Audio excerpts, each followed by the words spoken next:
Hello students, आज हम शुरू कर रहे हैं एक important paper functional analysis Rajasthan university जो कि जयपुर में है और राज ऋषि भर्तृ मत्स्य यूनिवर्सिटी जो कि अलवर में है। वहाँ यह पेपर एमएससी फाइनल ईयर में पढ़ाया जाता है और कंपलसरी पेपर होता है। ठीक है। फंक्शनल एनालिसिस है क्या? फंक्शनल एनालिसिस मैथमेटिकल एनालिसिस का ही एक पार्ट है, एक ब्रांच है। ठीक, इसमें हम पढ़ते हैं वेक्टर स्पेस को, जिसके साथ उसके साथ रिलेट कर देते हैं हम नॉर्म को, टोपोलॉजी को, इस तरह से। ठीक है, पढ़ेंगे धीरे धीरे समझ आता रहेगा। आज हम शुरू कर रहे हैं यूनिट फर्स्ट। यूनिट फर्स्ट यानी कि आर्यू में मत्स्य यूनिवर्सिटी के सिलेबस में ये यूनिट फर्स्ट का पार्ट है जो आज हम शुरू कर रहे हैं। ठीक है। और एक बात और, CSIR नेट की तैयारी कर रहे हैं यदि आप, तो भी यह पेपर काफ़ी इंपॉर्टेंट है। फंक्शनल एनालिसिस से काफ़ी सारे क्वेश्चंस हर साल आते हैं। ठीक है, ध्यान से पढ़ना, अच्छे से पढ़ना। ओके, आज हम बेसिक कुछ टर्म्स पढ़ेंगे फंक्शनल एनालिसिस की। पहला पढ़ते हैं हम सेट। What is set? देखो, a well defined collection of objects is called a set. What mean by well defined? Well defined से क्या मतलब है? देखो, वेल डिफाइंड से ऐसे समझ सकते हो, जैसे एक स्कूल में एक क्लास का एग्जांपल लेते हैं हम। आप ही क्लास ही ले लो। आप ही क्लास में आपके लिए तो कुछ इंटेलिजेंट बच्चे हैं और आपके फ्रेंड के लिए कोई और दूसरे इंटेलिजेंट बच्चे हैं। देखो, ऐसे समझो, जैसे आप ए हो और आपका दोस्त बी है। उस आपके लिए तो अक्षय और मीरा दो इंटेलिजेंट स्टूडेंट हैं। ठीक है। और आपके फ्रेंड के लिए मंजू और पूजा ये दोनों इंटेलिजेंट स्टूडेंट हैं। ठीक है। तो अगर यदि हमसे पूछते हैं कि इंटेलिजेंट स्टूडेंट्स का कलेक्शन बनाओ, ठीक है, तब तो ये आ जाएंगे चारों उस कलेक्शन में। और यदि हमसे बोलता है इंटेलिजेंट स्टूडेंट का एक सेट बनाओ, तो हम बना ही नहीं सकते, क्योंकि ये वेल डिफाइन नहीं है। वेल डिफाइन का मतलब है जो बात आप सोच रहे हो वही आपका दोस्त भी सोचे। यानी कि यदि आपके लिए अक्षय और मीरा इंटेलिजेंट हैं, तो आपके दोस्त के लिए भी अक्षय और मीरा ही इंटेलिजेंट होने चाहिए, ऐसा नहीं कोई और हो। तो ऐसा तो पॉसिबल नहीं है ना, कोई भी हो सकता है।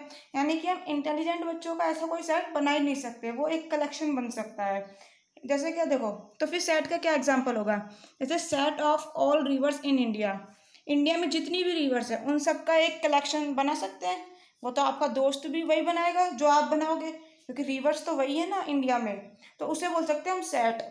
जो वो कलेक्शन बनेगा रिवर्स का, उन्हें हम बोल सकते हैं सेट। इसीलिए लिखा है set of all reverse in India. इनका हम नहीं बना सकते सेट, इनका सिर्फ हम कलेक्शन बना सकते हैं। सेकंड एग्जांपल देखो, set of all students of MDS university. किसी यूनिवर्सिटी, कोई भी यूनिवर्सिटी है एमडीएस, उसके सभी स्टूडेंटों का सेट। हाँ बिल्कुल, ये वही बात है जो आप सोचोगे। जितने स्टूडेंट आपके सोचने पर आई हो सकता है, उतनी आपका दोस्त सोचेगा वही स्टूडेंट्स, तो सेम बन हो सकता है ना कलेक्शन, तो वो सेट बन गया। यानी कि अलग अलग नहीं, सेम बात सोचने पर जो कलेक्शन बनेगा, यानी कि ऐसा कलेक्शन जो आपके द्वारा भी और आपके दोस्त के द्वारा भी सेम होगा, वो एक कहलाएगा कलेक्शन सेट। ठीक है, वेल डिफाइन क्लियर होता है यहाँ? अगर कोई इसमें प्रॉब्लम है तो कमेंट बॉक्स में पूछ लीजिएगा। देखो, the sets are describe by the following methods. Set को हम डिफाइन कैसे कर सकते हैं? दो मेथड होते हैं, एक होता है टेबुलर फॉर्म, एक होता है सेट बिल्डर फॉर्म। देखो, ये दोनों क्या होते हैं?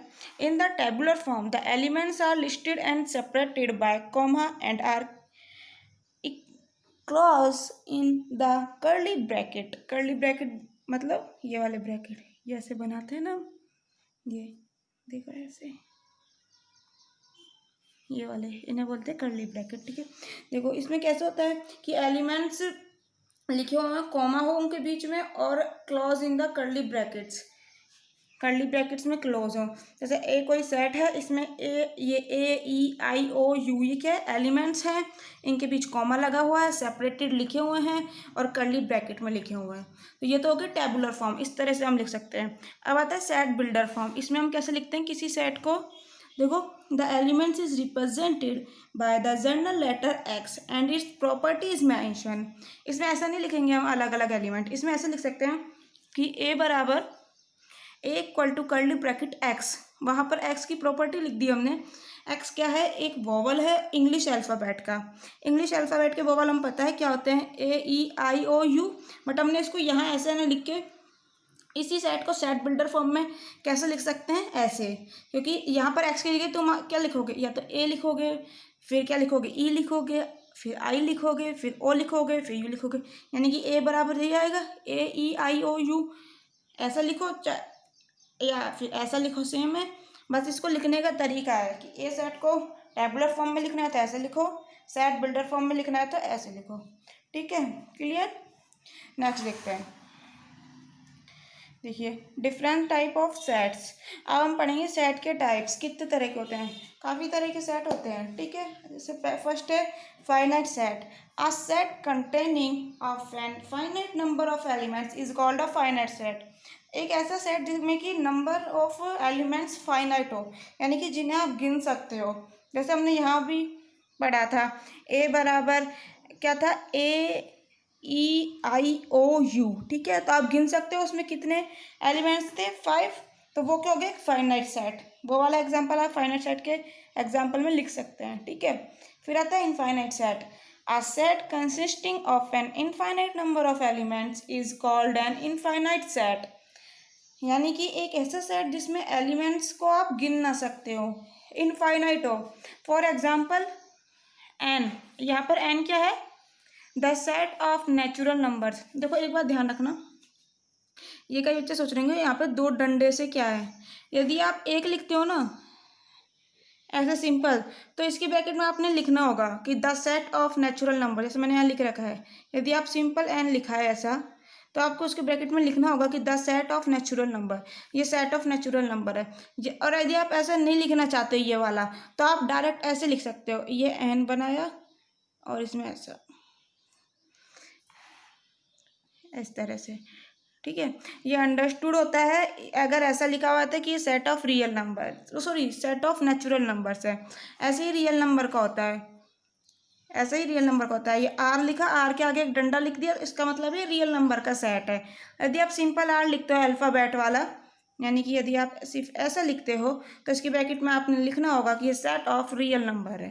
ठीक है, अब देखो रियल नंबर हम सभी जानते हैं इनफाइनाइट होते हैं, माइनस इन्फिनिटी टू इन्फिनिटी होता है। मैंने लिख भी रखा है यहाँ, देख लीजिए, है ना। और नेचुरल नंबर भी 1 टू इन्फिनिटी होते हैं, गिन नहीं सकते ना हम। ऐसे ही क्यू, क्यू क्या बताता है ना, rational number. Rational number are also infinite, हम गिन नहीं सकते कितने सारे रैशनल नंबर होते हैं। तो ये सभी क्या हो गया, इन सभी का सेट ये इनफाइनाइट सेट है। ठीक है, अब पढ़ते हैं null set. What is null set. देखो, a set containing no element is called a null set. Null set को एम्प्टी सेट भी कह देते हैं। और इसे डिनोट कैसे करते हैं, या तो फाई से, फाई से, या फिर सिर्फ कर्ली ब्रैकेट, इसके अंदर कुछ भी नहीं। बोला ना हमने कि जिसके अंदर कोई भी एलिमेंट ना हो वो होगा नल सेट, तो सिर्फ कर्ली ब्रैकेट लगा के छोड़ दो या फिर फाई लिखो। एक बात ध्यान रखना, नल सेट फाई जो सेट होता है ना, वो सभी का सबसेट होता है। सबसेट को मैं आके बताती हूँ, पहले देख लो एक बार कैसे क्या होता है सबसेट। पहले फोर देखो, सिंगलटन सेट। सिंगलटन सेट क्या होता है, एक ऐसा सेट जिसमें केवल एक ही एलिमेंट हो, एक सिंगलटन सेट होता है। जैसे कि ए बराबर हम फॉर एग्जाम्पल लिख सकते हैं, ए बराबर जैसे हमने लिख लिया 2, इसमें केवल एक ही एलिमेंट है ना 2 इस सेट में, तो ये हो गया एक सिंगलटन सेट जिसमें केवल एक एलिमेंट हो। फिर देखो सबसेट क्या होता है, if each element of the set A is also an element of the set B, then A is said to be a subset of B. और सिंबॉलिकली इसे इस तरह से लिखते हैं कि A is subset of B. देखो इसको एग्जांपल से समझो, जैसे ए बराबर दे रखा है 1 2 3 4, ठीक है, और बी बराबर दिया हुआ है 1 2 3 4, सेम दिया हुआ है। ठीक है, एक मिनट को देखिए एग्जांपल, जैसे ए बराबर दिया हुआ है हमें 1 2 3 4 एंड बी बराबर दिया हुआ है हमें 1 2 3 4 6 और 9। ठीक है, तो देखो यदि ए के सारे एलिमेंट इस बी में बिलोंग करते हो, 1 इसमें आ रहा है 2 आ रहा है 3 आ रहा है 4 आ रहा है, तो इसका मतलब हो गया इसके सारे एलिमेंट इसमें बिलोंग करते हैं, यानी कि ए सबसेट ऑफ बी। इसको ऐसे लिखेंगे, ए सबसेट ऑफ, ये इक्वल का साइन भी लगाना, बताती हूँ क्यों लगाते हैं, ए सबसेट ऑफ बी। ठीक है, देखो यदि आप इस इक्वल के साइन को नहीं लगाते हो तो इसका मतलब होता है कि यहाँ पर इसके एलिमेंट, ये दोनों के एलिमेंट बराबर नहीं है। यहाँ पर जैसे कि देखो ए बराबर दिया हुआ है 1 2 3 4 और बी बराबर दिया हुआ है 1 2 3 4। ठीक है, यहाँ तो आप लिखोगे इन दोनों के एलिमेंट बराबर है ना, इसमें भी 4 एलिमेंट है, इसमें भी 4 एलिमेंट है, तो इन दोनों के लिए तो लिख सकते हो कि ए सबसेट ऑफ बी, यानी कि इक्वल का साइन भी लगा सकते हो। लेकिन जो हमने ऊपर वाला एग्जांपल है इसमें 4 एलिमेंट है, इसमें 6 एलिमेंट है, तो इसके लिए इक्वल का साइन मत लगाओ। ठीक है, इसके लिए यहाँ पर लिखो ए सबसेट ऑफ बी। ठीक है, समझ आया इक्वल के साइन का मतलब? इक्वल का साइन बताता है कि इन दोनों बराबर एलिमेंट है, और ये बताता है ए सबसेट ऑफ बी। ए के सारे एलिमेंट बी में है बट इक्वल नहीं है, बी में कुछ ज़्यादा और भी एलिमेंट है। ठीक है, क्लियर? ओके, अब 6 स्टेप पढ़ते हैं प्रॉपर सबसेट। प्रॉपर सबसेट क्या होगा? भाई देखो मैंने जो भी बताया था कि जहाँ पर ए नॉट इक्वल टू बी हो, वो उसे तो क्या कहा था? तो सबसेट। और प्रॉपर सबसेट उसे कह देंगे कि जिसमें ए और बी इक्वल नहीं होने चाहिए, सिर्फ इक्वल का साइन नहीं आएगा। देखो A proper subset of B, example जो हमने लिखा था इसमें कि यहाँ पर तो क्या था, ये बराबर नहीं थे, यानी कि ये प्रॉपर सबसेट है, ये इसमें लिख सकते हैं प्रॉपर सबसेट का एग्जांपल, क्योंकि ये दोनों बराबर नहीं है। और यहाँ पर क्या है? बराबर, तो ये तो सिर्फ सबसेट है, और इसको यहाँ पर लिख देंगे A is proper subset of B, यहाँ कह देंगे ए सबसेट ऑफ बी। ठीक है, ओके, ठीक है, ये हो गया। अब देखिए सुपर सेट। सुपर सेट क्या होता है? जो हम ऐसे लिखते हैं ना ए सब प्रॉपर सबसेट ऑफ बी, देखो इसको हम ऐसे तो लिख सकते हैं, इसमें लिखा क्या है कि ए और फिर इस तरह से करके बी, तो इसको ऐसे तो लिख सकते हैं बी पहले लिख लो, ये वाला ही साइन, और फिर ए। तो इसको कैसे पढ़ेंगे कि B is superset of A? इसको तो हम पढ़ रहे थे कि A is proper subset of B, इसे हम पढ़ेंगे B is superset of A, यानी कुछ भी नहीं, सिंपल सा है। देखो आप इसे देखो, ऐसे ऐसे लिखा हुआ है, इसे दो तरह से पढ़ सकते हैं। इसे बोल सकते हैं कि A is proper subset of B, या फिर ऐसे भी बोल सकते हैं B is superset of A. इस साइन से ध्यान रखो, ऐसे सोचो यहाँ से ये खुला हुआ है, यानी कि बी में ज़्यादा एलिमेंट है, अब बी बड़ा है, यहाँ से ऐसा लग रहा है कि बी बड़ा है, बी की तरफ खुला हुआ है, ए की तरफ बंद है, तो इसका मतलब ये सुपर सेट है, यानी कि B is super set of A and A is proper subset of B. ठीक है, ओके, नेक्स्ट देखते हैं पावर सेट। पावर सेट क्या होता है?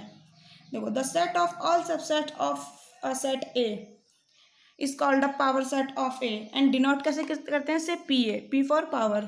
ठीक है, इसका एग्जांपल से देखते हैं। जैसे ए बराबर हमें दे रखा है कुछ भी 1 2, तो इसका पावर सेट कैसे बनाएंगे? यानी कि पी ए क्या होगा? इसके सारे जितने भी इसके सबसेट बन सकते हैं, देखो एक तो इसका बन सकता है सबसेट 1 लिख लें हम, ठीक है, दूसरा सबसेट 2, तीसरा सबसेट 5 होता है, ये एक सभी का मैंने बताया था अभी, 5 सभी का सबसेट होता है, कोई भी सेट ले लो उस सेट का 5 हमेशा सबसेट होता है। ठीक है, एक क्या बन सकता है? 1 2, बस।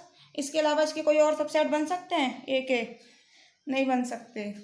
ठीक है, तो इस जितने भी हमने सबसेट बनाया इन सभी का सेट पी ए कहलाता है, यानी कि पावर सेट ऑफ ए। देखो एक बात अगर हो सकता है, कभी कभी हो जाता है कि हम पावर सेट नहीं बना पाते कि और बनेंगे कि नहीं बनेंगे, इसका पता नहीं लगा पाते। इसका फॉर्मूला होता है, पावर सेट में कितने एलिमेंट्स आएंगे, इसका फॉर्मूला होता है 2 की पावर n, और एन क्या है यहाँ पर? नंबर ऑफ एलिमेंट्स इस सेट में। ए में कितने नंबर ऑफ एलिमेंट? 1 2, 2 एलिमेंट है, यानी कि इसके पावर सेट में कितने एलिमेंट होंगे? 2 की पावर n, यानी कि 2 की पावर 2, यानी कि 4। अब देख लो 1 2 3 4, 4 सबसेट है, यानी 4 एलिमेंट होंगे पावर सेट में। हमने यहाँ से देखा, हाँ 4 ही है, यानी कि हमारे सही है। ठीक है, ओके, तो इसे क्या कहेंगे? Power set. ये हो गया पावर सेट इस सेट का, यानी कि इसके जितने भी सबसेट बन सकते हैं उन सभी का सेट पावर सेट। ओके, ठीक है, अब देखिए यूनिवर्सल सेट। यूनिवर्सल सेट क्या होता है?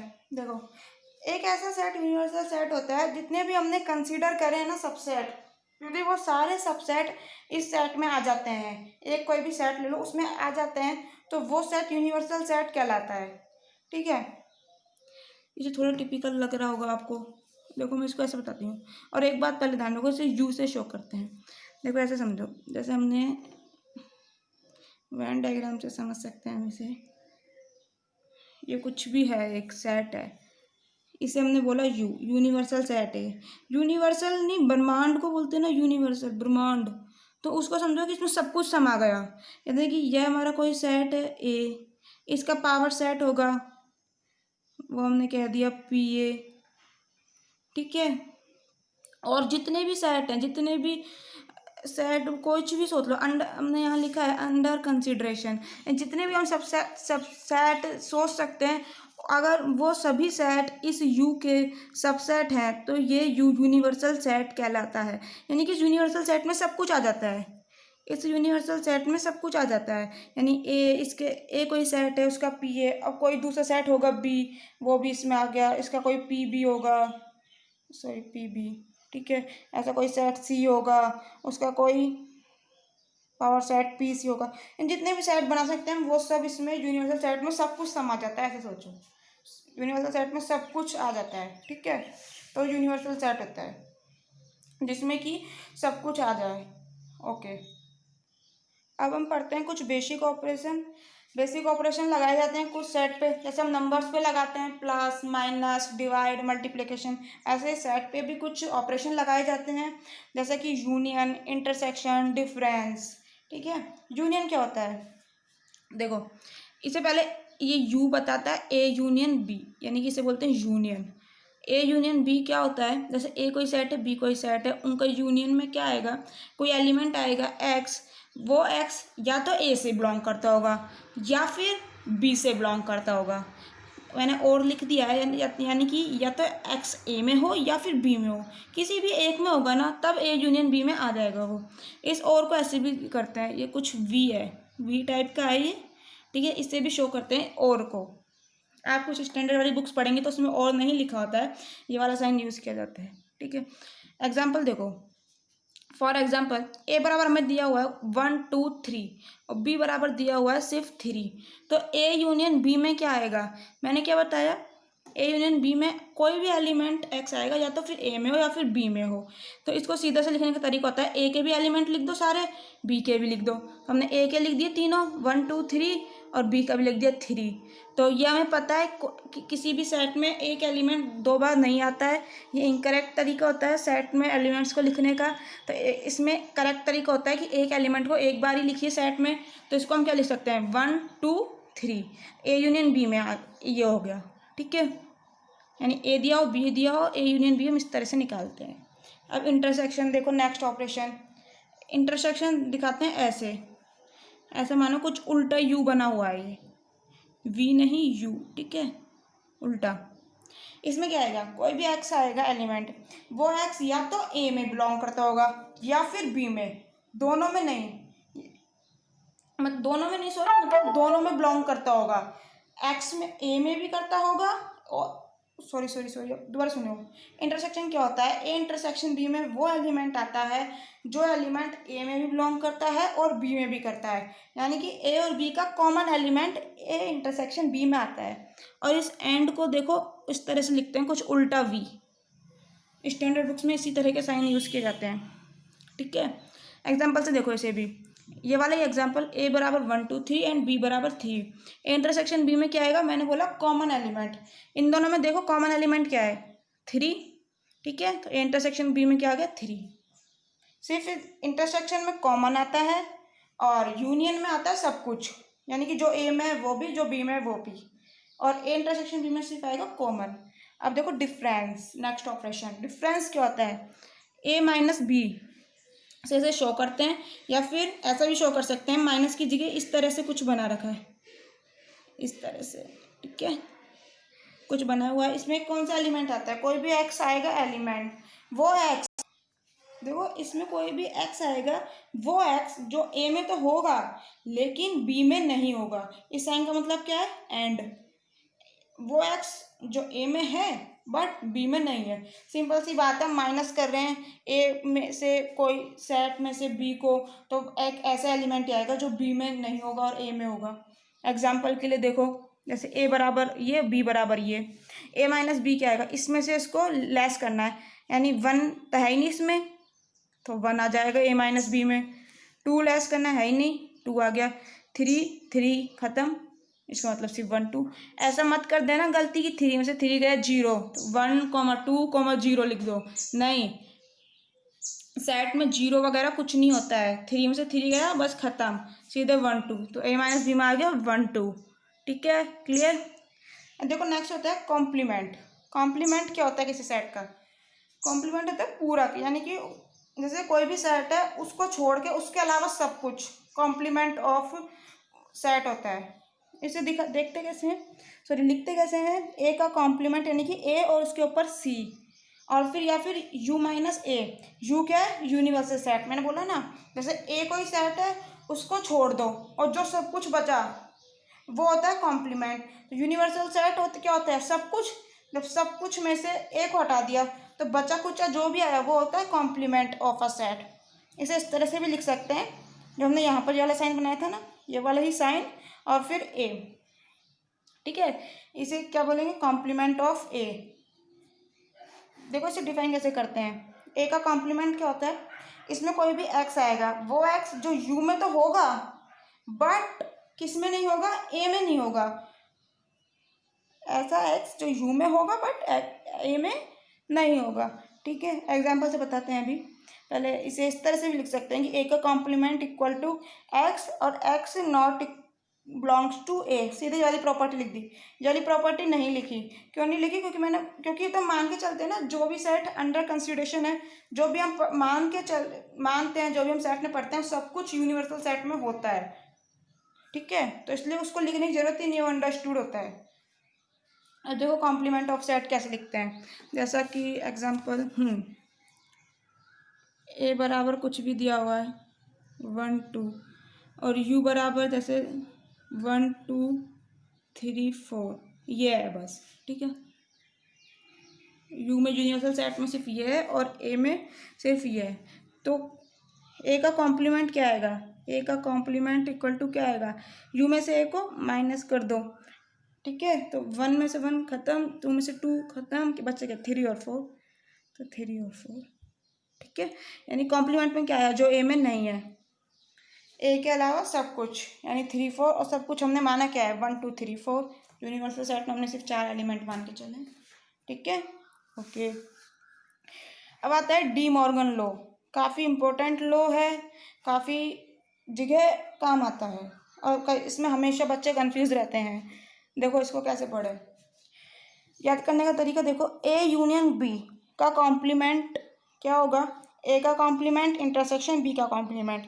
याद देखो ऐसे कर सकते हो, यदि यहाँ यूनियन है तो यहाँ इंटरसेक्शन, और यदि यहाँ इंटरसेक्शन है तो यहाँ यूनियन, यानी जस्ट अपोजिट। LHS में कुछ हो, अगर यूनियन है तो RHS में इंटरसेक्शन, यदि LHS में इंटरसेक्शन है तो RHS में यूनियन। बहुत इजी है, अच्छे से याद करो इसे। ए इंटरसेक्शन बी का कॉम्प्लीमेंट क्या होगा? ए का कॉम्प्लीमेंट यूनियन बी का complement. Okay, thank you very much. अगर पसंद आया हो तो लाइक एंड सब्सक्राइब। यदि कोई भी प्रॉब्लम आती है, कैसी भी छोटी से छोटी प्रॉब्लम भी, आप कमेंट बॉक्स में पूछ सकते हैं, मुझे कमेंट कीजिए।